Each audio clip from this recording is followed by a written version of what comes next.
make some brief opening remarks, and then we will go right into questions. Just raise your hand, and I will call. Coach? Man, it's a big win for our football team, and just to me, the steps that we took and the ability to compete as hard and as long as we possibly can. There's so much that we got to do better, coaches and players alike, in particular on offense and special teams. I thought our defense absolutely battled, second, third, and fourth quarters, and got put in a bunch of sudden change situations, handled that really well for the most part, and just were relentless all night long. Awesome to come out on top in this one against a really good football team. Players and staff need to enjoy this one tonight on the way back, and then we got to grow and learn from it here when we get back in the building Sunday and Monday. So I'll open it up with that.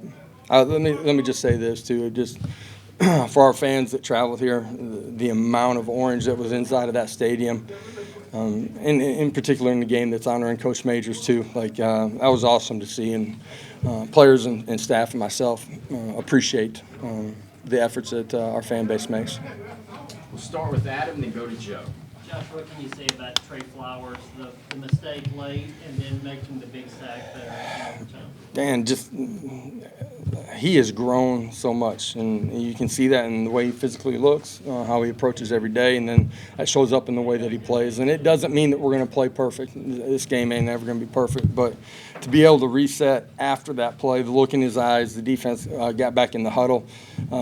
You could tell he was disappointed, but you could see it in his eyes when he reset, and it showed in the way that he finished the football game. Josh, staying with Flowers, you guys are reeling a little bit early. You get that big play in the end zone, the pick. How big was that moment just to kind of reset you guys and get you going? Yeah, offensively early, we didn't do anything to get a drive started. We were completely out of rhythm. Defensively, weren't gap sound, didn't tackle well. We got our feet kind of underneath us a little bit after that play, and it stopped the momentum, the bleeding, whatever you want to say, and gave us the chance to get going the other direction. Big play. Austin, then David. Was there something that they were doing that you kept throwing towards Seth? He had 18 targets today, which was a lot. It seemed like you guys get one right a lot, more so than that. Anything in particular? Nothing in particular. Just sometimes it's just scheme that you want to attack based on where you're getting the ball. Start drives or during the course of a drive. You look at the way Sed competed. There's some things in the middle part of the game that he'd want back. But huge play at the end of the game, and proud of the way that he competed. I thought Baru did an unbelievable job playing strong and physical, and yards after the catch were critical by him. Josh, what does it say about the progress when you win a game like this with 2 fumbles and a block punt in the second? Yeah, it says that there's a lot of learning that needs to go on because the fumbles can't happen, the block punt can't happen, and that's us as coaches and players continuing to get better, and we got to make those strides here really quickly. And at the same time, what I do love is there's a certain level of maturity that we certainly didn't have last year at times, that our kids are willing to continue to compete, and they've handled the ups and downs in the flow of the game the right way, where they continue to just reset and play the next play. So there was a lot positive in that way. Patrick, Ryan, then Wes.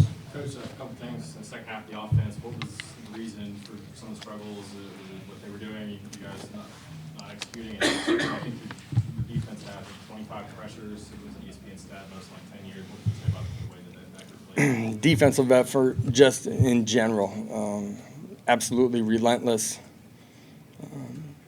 I said it earlier, the second, third, and fourth quarter, that's as good a performance as I've been around in a long time. They got put in a lot of bad positions, from turnovers, short fields, to special teams. They reset, they played. They were physical, the front four, and our pressures were relentless on the quarterback all night long. Even if we didn't sack them, we were hitting them early in the ball game. Those were completions at times in the first couple of drives.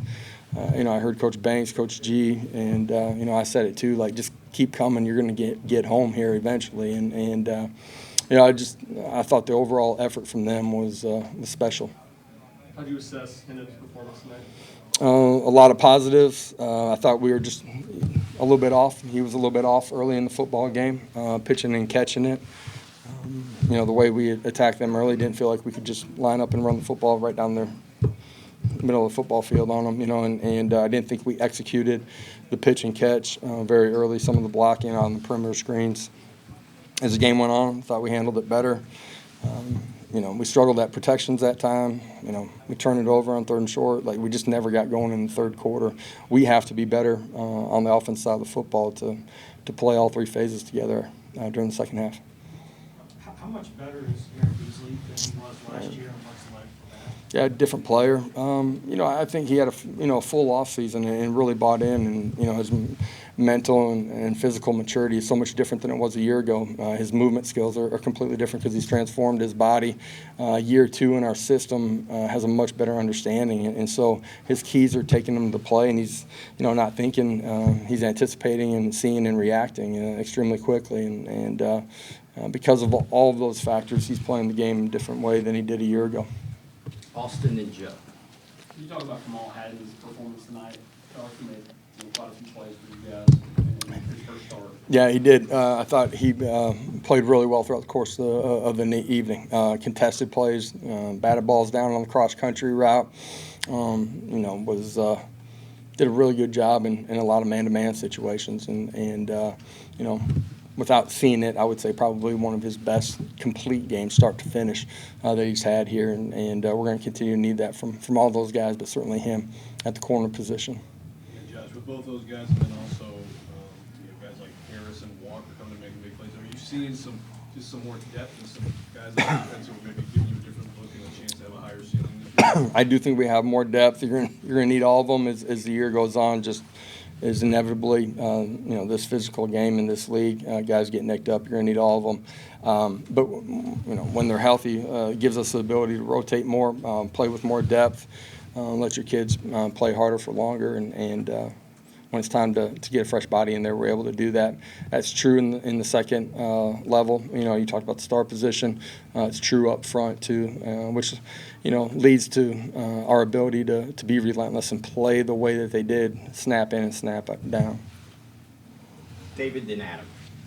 Josh, I know you and Alex and Joey have all talked this offseason about Hendon's running and kind of wanted him to be careful on that, but at the start of overtime, it looked like that was kind of the plan to go to him. Was that a result of the running backs kind of being stuck? Yeah, I just felt the way that they were playing at that point in the game needed his legs for angles and numbers in the run game. The first one picks up a handful. Obviously, the second one, we get the holding call on. It goes around the corner. At times, his feet are going to have to be a part of what we do offensively, and some of that's designed. A lot of it won't be. And you saw some of that tonight too, where he had to pull the ball down. Is there maybe a gamer quality, big game quality to Cedric Tillman with that last catch, and knowing that they know with the ball probably going to him at some point? We're going to keep finding out more and more about him, but we believe in him. He's a big-time player. He's got the physical maturity to do that, and just his track record is how he's continued to grow as a competitor. He believes in himself. Hendon believes in him, and our players and our staff believe in him too.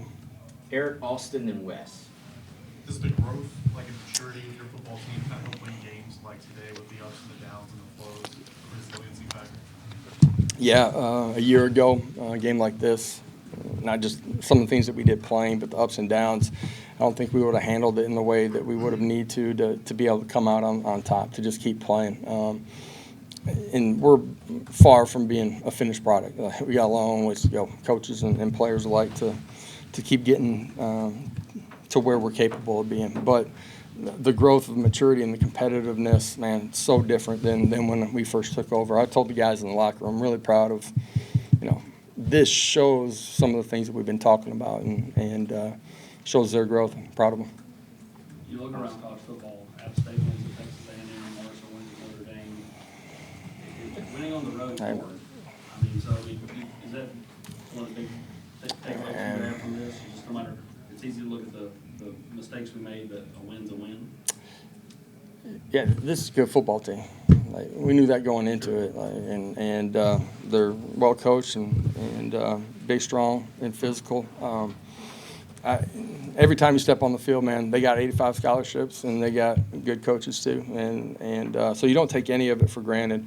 You can't do that in your preparation, and you can't do it after it. You got to enjoy the wins, no matter how pretty or not pretty a win might be. You better enjoy it, and they're hard to come by. So, for us to come out here and not play perfect by any stretch of imagination, but compete, like, man, we talked about that all week, man. It's going to take 60 minutes. I lied to him. I didn't know I was lying to him when I said that. But, man, the ability to just reset and play, I'm proud of that part of it. And if we learn lessons from this and get better staff and players alike, then we got a chance to keep getting better. And at the end of the day, you're trying to be the best team on the field each Saturday that you play.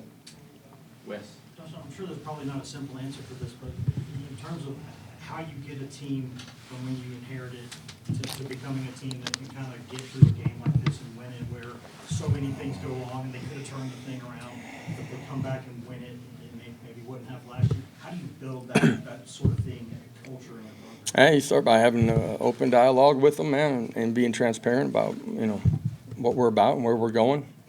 Get them to buy into some accountability, and through that you develop some trust, man. And we got good relationships, players and coaches alike. Not perfect, but we're in it together, and our players know that we love and respect them, and we know that they do the same thing. And all of a sudden you get to that point where you got some core characteristics in your program, man. Now you can just go compete every single day. And our guys, when they walk in the building, not perfect, but they do love coming in, man, and they do fight, strain, and compete every day. They've become so, not perfect, but so much more consistent in just who they are every day. And we got a staff that's selfless. It's not about any one person. It's about each other, and it's about the power T. And you get people to buy into something bigger than themselves, and you got a chance to do something that's a lot of fun, and you get a chance to grow. Zach in the back. Kind of speaking of your offensive coaches, your assistants, I saw some of that celebration there walking off the field, and then with Hendon, I guess, what was that like? Yeah, I celebrated with our defensive staff in a big-time way too, man. Coach G, Coach Banks, Coach Eck, Coach BJ, Coach Martinez. I guarantee I haven't said it enough in this press conference, but they did an unbelievable job in preparing and getting our guys ready to go too. And for our whole staff, man, this is a program win. It takes everybody, and that's from me to our full-time coach down to equipment staff and everybody that's here on this trip, man. It's a program win. Last question, Patrick. Coach, you called it a program win. Is it your favorite win of your tenure? I don't know if you have one for favorite. It's my favorite win of this week. Yep.